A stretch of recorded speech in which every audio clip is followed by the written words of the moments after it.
लो, राम जी खुद भगवान नहीं है, किसी किताब में लिखा हुआ नहीं कि राम जी भगवान है। भाई कौन सी किताब में लिखा हुआ राम जी भगवान है? नहीं है भगवान। किसके बेटे थे? दशरथ के बेटे थे राम जी। राम जी दशरथ के बेटे थे। और जो अगर भगवान होगा उसको तो आगे पीछे का हर चीज का नॉलेज होगा ना भाई, कि अगर किसी के मन में क्या चल रहा है उसका भी नॉलेज होगा।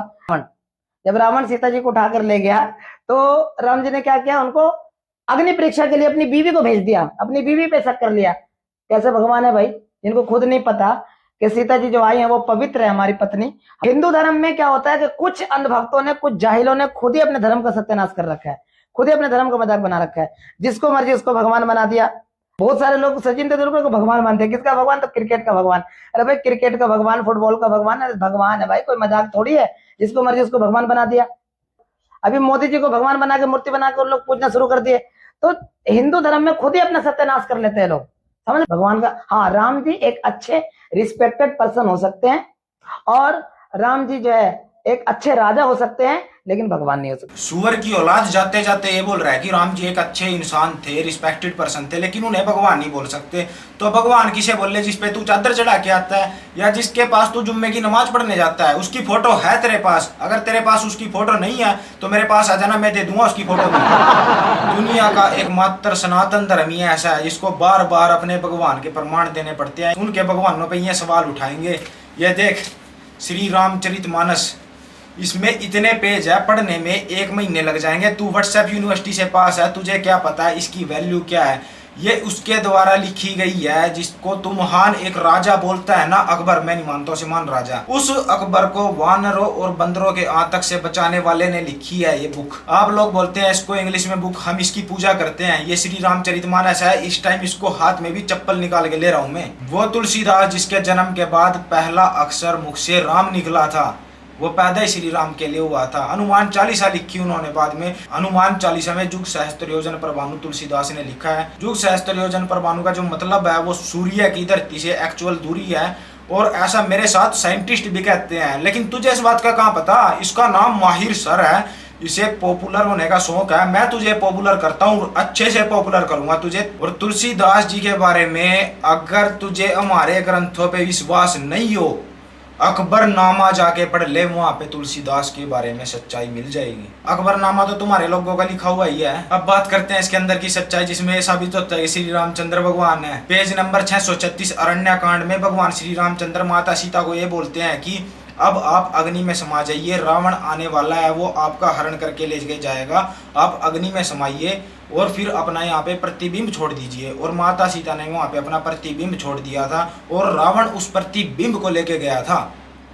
रावण में इतना सामर्थ्य नहीं है कि माता सीता का हाथ पकड़ के रथ पे बैठा के लेके जाए। इतना सामर्थ्य इस धरती में किसी का नहीं है। वो माँ दुर्गा है स्वयं, वो उसी समय भस्म हो जाता है। इस सच्चाई का तुम लोगों को कहाँ पता? असली व्हाट्सएप यूनिवर्सिटी से तो तुम लोग पास हुए हो। और उसके बाद 872 पेज से लेके आगे पढ़ लेना, लंका कांड है, उसमें साफ साफ लिखा है कि जब अग्नि परीक्षा हो रही थी तो अग्नि ने माता सीता को श्री रामचंद्र को वैसे ही सौंप दिया जैसे समुद्र मंथन के दौरान माता लक्ष्मी सौंपी गई थी भगवान विष्णु को। इस बात से यही साबित होता है, जब श्री राम को यह बात पता है कि रावण आने वाला है, तो मैं एक त्रिकालदर्शी है। इंद्र का बेटा भी एक बार श्री राम की परीक्षा लेने आया था। श्री राम ने ऐसा बाण चलाया था, वो तीनों लोकों में भागता फिरा था, लेकिन लास्ट में श्री रामचंद्र के पैरों में आके गिर गया।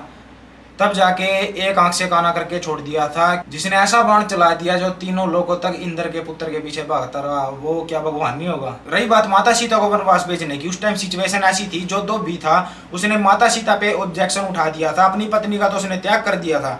फिर माता सीता ने श्री रामचंद्र को कहा था कि मुझे वनवास भेज दिया जाए, और श्री रामचंद्र ने भी ये फैसला लिया था कि माता सीता को वनवास भेजा जाए।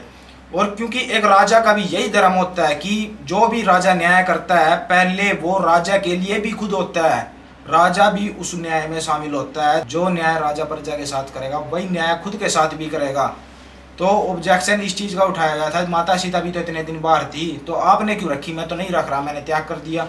इसीलिए माता सीता को वनवास भेजा गया था। तुम लोगों को ये बात कहाँ समझ में आएगी? ये लोगों को सिर्फ धर्म और जाति के नाम पे भड़काना जानते हैं। और कुछ नीले कबूतर भी है जो इनके तलवे चाटने के लिए जाते हैं। उनको भी मैं बता देना चाहता हूँ, 12वीं शताब्दी में कुतुबुद्दीन ऐबक का एक सेनापति था बख्तियार खिलजी।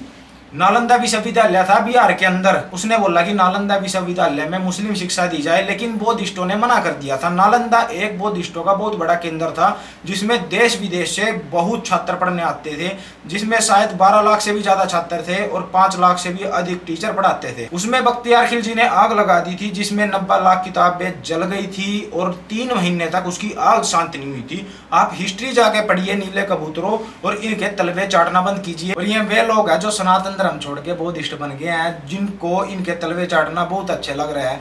तलवे चाटने से पहले ये सच्चाई जरूर सुन लेना, फिर जाके तलवे चाटना इनके। ये एक ऐसा आदमी है जो लोगों को धर्म और जाति के नाम पे भड़काता है, खुद को टीचर बोलता है। इसका अगर एड्रेस कोई मांगना चाहता है तो मैं बता देना चाहता हूँ, दिल्ली भावना जे कॉलोनी 110039 इसका एड्रेस है। अगर ये मेरे आसपास के क्षेत्र का होता तो मैं इसको ऐसा कुत्ता बना देता, ये खुद श्री रामचंद्र को पैरों में पड़ के भगवान बोलता। अगर हम ही अपने पूर्वजों को जाके पूछने लगे ना श्री रामचंद्र क्या भगवान है, मैं हमारे मुंह पे इतने थप्पड़ जड़ देंगे हमारा मुंह सूज जाएगा। लेकिन हम सभी सनातनी भाग्या जी ने बार बार अपने भगवान का प्रमाण देना पड़ता है। मैं त्रेता युग के थे, अब आते हैं द्वापर युग में, जहाँ पे श्री कृष्ण ने जन्म लिया था। और श्री कृष्ण के प्रमाण आज कुरुक्षेत्र में दिखाता हूँ मैं तेरे को। महाभारत हुई थी, उसके बाद कलयुग आया था, उसके बाद पहली शताब्दी, दूसरी, तीसरी, चौथी, पांचवी, छठी, सातवीं शताब्दी में फिर तुम्हारा धर्म जन्मा था। मैं तुम्हारे धर्म को गाली नहीं दे रहा है, क्योंकि हमारे साधु संत हमारा धर्म यही सिखाता है कि सबकी इज्जत करो और जबरन किसी से धर्म नहीं बदलवाया जाए। अपने धर्म की हिस्ट्री निकाल के देख लो, कितने लोगों को तुमने जबरदस्ती मुस्लिम बनवाया है। जिस इंस्टाग्राम पे बैठ के तो ये बोल रहा है कि श्री रामचंद्र भगवान नहीं है, उस इंस्टाग्राम को बनाने वाला भी ये बात बोलता है कि जय श्री राम इंस्टाग्राम पे 200 करोड़ बार लिखा जाता है दिन में। कुछ लोग तो रील डाल देते हैं कि इस रील पे 1 लाख जय श्री राम कर दो, उन रीलों पे 10-10 लाख जय श्री राम लिख देते हैं लोग। ये एक विश्वास है, हमारे पूर्वज देखते आए हैं श्री रामचंद्र को। मैंने अपने ग्रंथ में प्रमाण दे दिया श्री रामचंद्र भगवान है। सबसे बड़ा प्रमाण मैं देता हूँ अपना, मैं एक हिंदू हूँ, मेरे पिता हिंदू हैं, मेरे दादा परदादा स्टार्टिंग से हम हिंदू हैं, हम कभी कन्वर्ट नहीं हुए, हमें इस बात पे गर्व है। सबसे बड़ा प्रमाण तो हम ब्राह्मण खुद हैं, क्योंकि हमारे ब्राह्मणों में वशिष्ठ गोत्र है और वशिष्ठ गोत्र के पूर्वज है महर्षि वशिष्ठ, जो कि श्री रामचंद्र के कुलगुरु थे। लेकिन तुम लोगों को यह बात नहीं समझ में आएगी, इसलिए मैंने श्री रामचरितमानस का प्रमाण दिया। और रामचरितमानस को तुम झूठा नहीं ठहरा सकते, तुम्हारा अकबर भी उनको झूठा नहीं ठहरा सकता था। वो पागल हो गया था, वानरों ने उनको पागल कर दिया था। तुम मानते होगे उसको महान राजा, मैं नहीं मानता। उस महान अकबर को ही वानरों और बंदरों से छुटकारा महान तुलसीदास ने दिलवाया था। आप सभी से यही अनुरोध है, जहाँ पे दिख जाए इसका इलाज तुरंत कर दिया जाए, जमानत की गारंटी मैं लेता हूँ। जय श्री राम, हर हर महादेव।